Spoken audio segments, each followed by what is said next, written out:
As new parents navigated their fresh roles, an extraordinary gift arrived. A premium stroller, imported from Germany and valued at 50,000 rubles, was presented to them. However, their elation was short-lived. The moment the parents departed, the husband carried the costly item to the yard, announcing, "Sister, take it.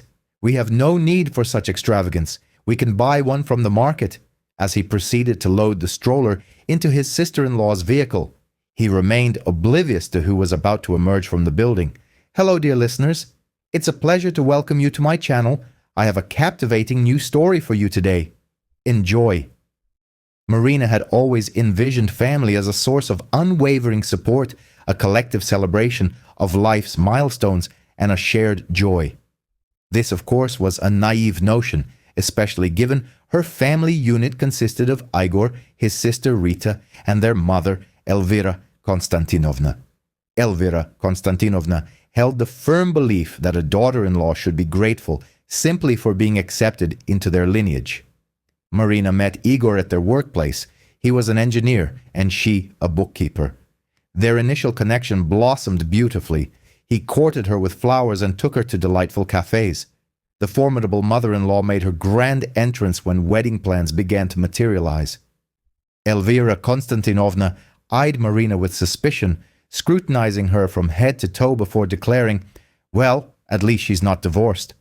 Igor merely shrugged, attributing his mother's demeanor to her nature. Post-nuptials, frequent visits commenced. Elvira Konstantinovna would arrive weekly, invariably finding fault. The soup was too salty, dust marred the furniture, or Marina failed to iron Igor's shirts correctly. "My son is accustomed to a certain standard," the mother-in-law would assert, "and you're doing a shoddy job." Igor remained silent, while Marina clenched her teeth and endured. Rita, Igor's younger sister by 3 years, was married with 2 children and perpetually short on funds, working somewhere as a sales associate. Her husband Anton subsisted on sporadic earnings, yet Elvira Konstantinovna idolized her daughter. Rita felt entitled to enter their home at any hour and take what she pleased. "My dear Ritulia, our circumstances are challenging and we must support each other," the mother-in-law would rationalize. One day, Marina discovered her new boots were missing from the entryway. It transpired that Rita had borrowed them for a friend's birthday party. "She'll return them," Igor had commented dismissively. The boots reappeared a month later, scuffed on the toe and visibly soiled. Marina kept her counsel, but an inner resolve fractured. Upon learning of Marina's pregnancy, Elvira Konstantinovna immediately assumed the role of chief consultant. Advice poured forth incessantly on diet, sleep, and prenatal vitamins. Igor would nod in agreement with his mother, while Marina would retreat to the bedroom in silence. "These modern doctors understand nothing," the mother-in-law would lament. "In my day..." Rita's visits became less frequent, but each was accompanied by a request, whether for a loan or hand-me-down baby clothes. "You'll only have one child after all. Why do you need so much?" Even before the baby's arrival, Rita was coveting the infant's trousseau. Marina's parents resided in a different city. Her father was a foreman at a factory, and her mother a reputable teacher.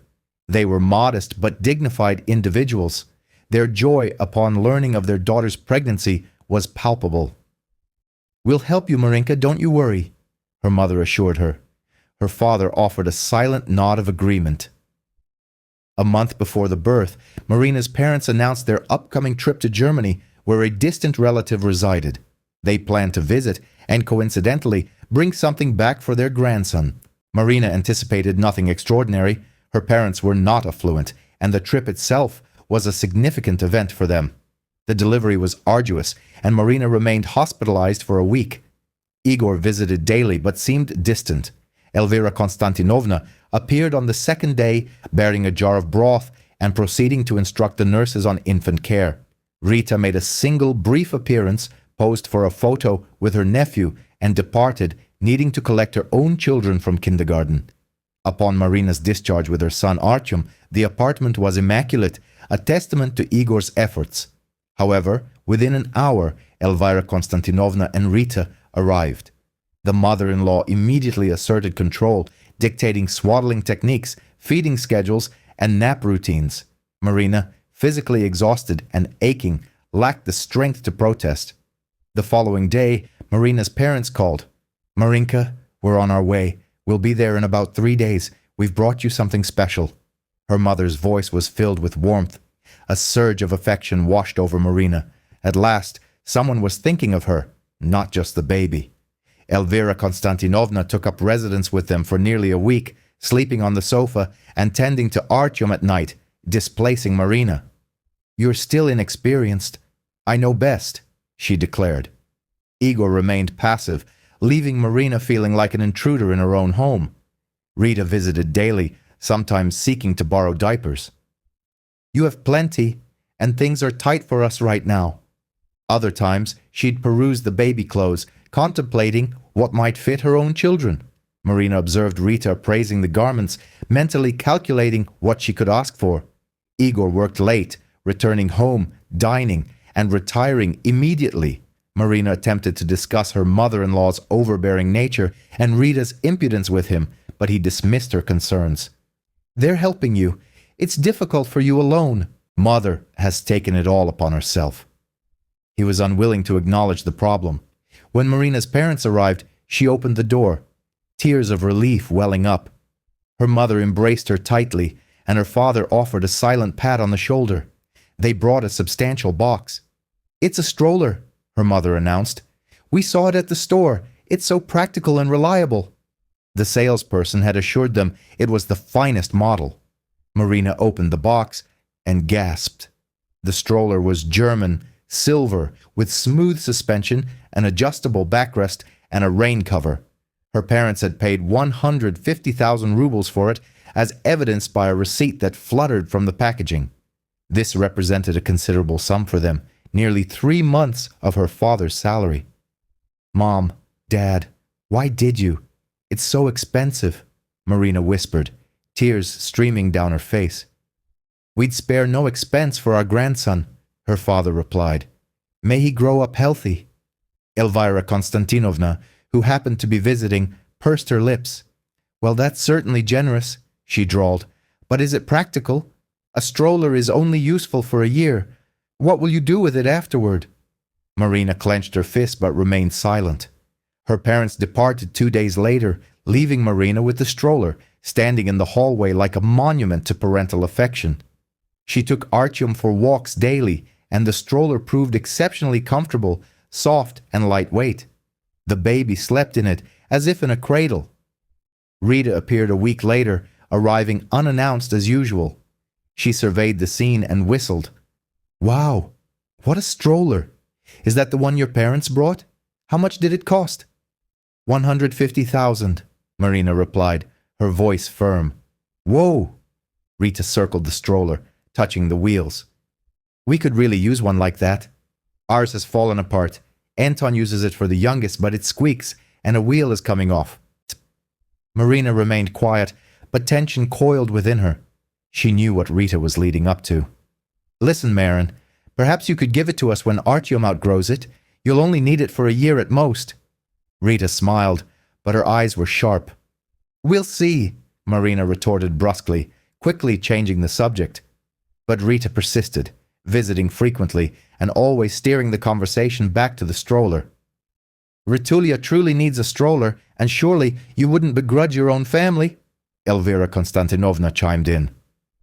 Igor remained silent, and Marina understood he wouldn't defend her. Artyom was 3 months old when an event occurred that Marina would never forget. She was home with the baby. Igor had left for work. Rita and Elvira Konstantinovna rang the doorbell. "We're just popping in for a moment, just to visit."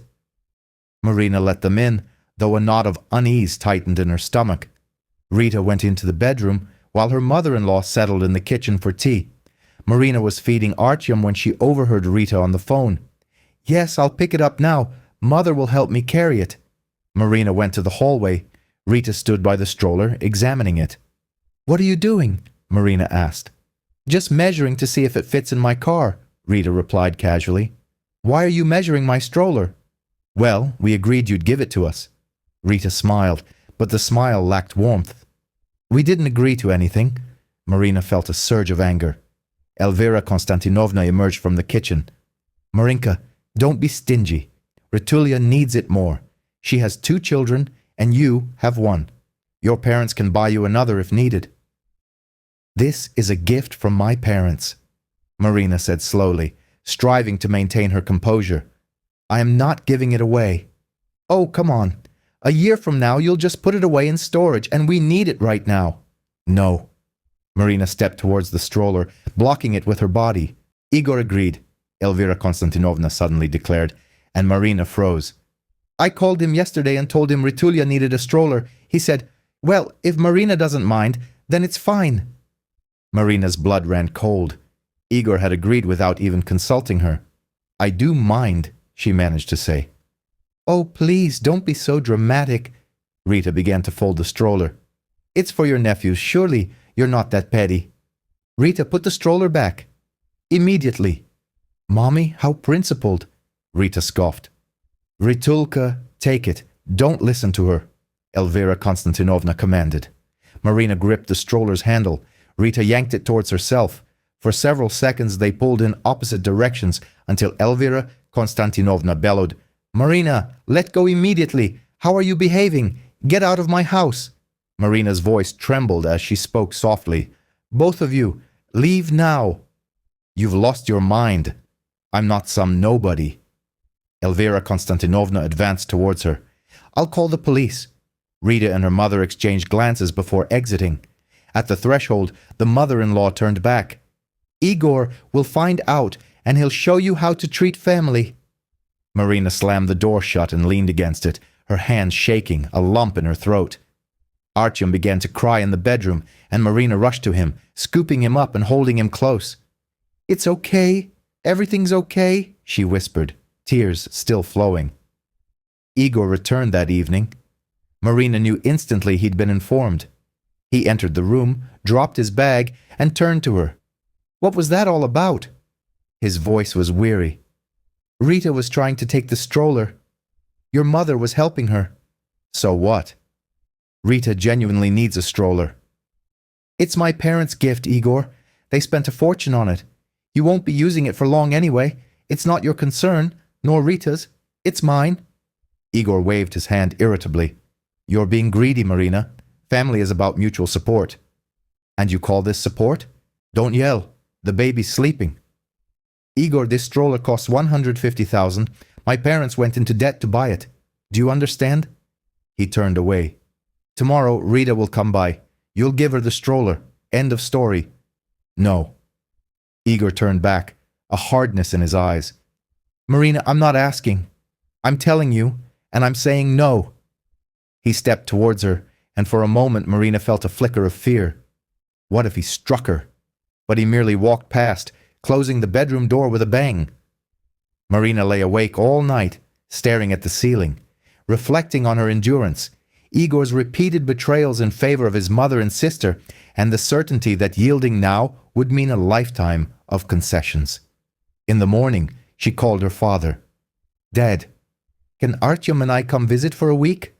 Her father asked no questions, simply saying, Come, my daughter. Marina packed her belongings, placing them in a bag. She dressed Artyom and put him in the stroller. Igor emerged from the bedroom, spotted the bags. Where are you going? To my parents' place. For how long? I don't know. He rubbed his face with his hands. Marina, don't make a scene. It's just a stroller. It's not about the stroller, Igor. It's about you not being on my side. You never have been. I'm tired of your hysterics. And I'm tired of being invisible in this family. Marina exited the apartment, closed the door, took the elevator down, stepped outside, hailed a taxi, loaded her belongings in the stroller, and only then did she exhale as she sat in the car. 2 days later, while Marina was at her parents', Igor called. Mother wants to apologize, he said. Marina remained silent. Marina, how long will this go on? Come back. I'll return when you learn to choose me. This is blackmail. This is a boundary. He hung up. Marina sat in her parents' kitchen, sipping tea and gazing out the window. Artyom slept peacefully in the stroller beside her. Her father silently placed a hand on her shoulder. A week later, Igor arrived with flowers, offering apologies.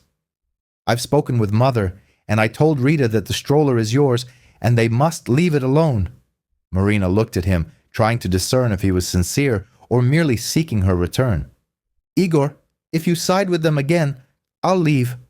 Permanently." "I won't. I promise." He took her hand. Marina returned. Initially, all was quiet. Elvira Konstantinovna visited less frequently. Rita called, but no longer mentioned the stroller. Igor made an effort to be more attentive. Marina cautiously began to believe that things might improve. However, a month later, she accidentally overheard Igor on the phone with Rita. "Just be patient a little longer," he was saying. "She'll calm down eventually. We'll give it to you." Marina stood outside the door, her heart sinking. He hadn't changed. He was simply waiting for her to give in. The next day, Marina packed again. This time, everything: clothes, documents, baby items. She arranged for a moving truck. Igor returned from work and stopped in the doorway. "What are you doing?" "I'm leaving." "Where?" "It's none of your business." He attempted to stop her, grabbing her arm. "Marina, don't be foolish. You're not going anywhere." "Let go. This is my apartment, and this is my child." He released her, looking at her with a mixture of rage and bewilderment. "Will you regret this?" "No." Marina picked up Artyom. "I won't." She moved in with a friend, rented a room, and found employment. Igor called, demanding her return and issuing threats. Elvira Konstantinovna bombarded her with calls, alternating between pleading and accusations. Rita sent a message.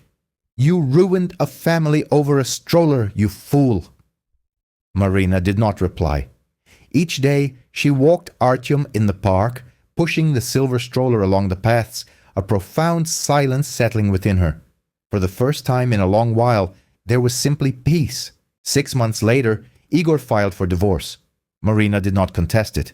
A year and a half passed. Marina lived in a rented studio apartment, working as a bookkeeper and raising Artyom. Money was tight, but she was content. Her parents provided assistance, visiting occasionally, and sending packages. Artyom was growing into a robust, cheerful boy. One day she encountered Rita at the supermarket. Rita was pushing a battered old stroller with her youngest child inside. Rita saw Marina, averted her gaze, and hurried towards the exit. Marina caught up with her at the checkout. "Rita, hi!" Rita mumbled a reply. "How are things?" "Fine." Rita stared at the floor. The stroller never materialized. Rita flinched, her face flushing. "Go to hell," she snapped and rushed out of the store. Marina stood at the checkout, holding Artyom's hand. Not with schadenfreude, but with a sense of profound relief. She was no longer part of that. That evening, after Artyom was asleep, Marina sat in the kitchen with a cup of tea. The silver stroller stood in the corner of the hallway, still intact, almost new. Marina thought she might donate it to an orphanage soon, allowing it to serve someone else. She picked up her phone and texted her father, thanking him for the stroller and for everything else. A reply arrived within a minute. "You're doing great, my daughter." Marina turned off the light, went into the bedroom, and lay down beside Artyom, hugging him. The night city hummed outside. Somewhere far away lived her former family with their grievances and demands, but here, in this small apartment, the air smelled of baby shampoo and fresh linen. The next day, she and Artyom went for a walk.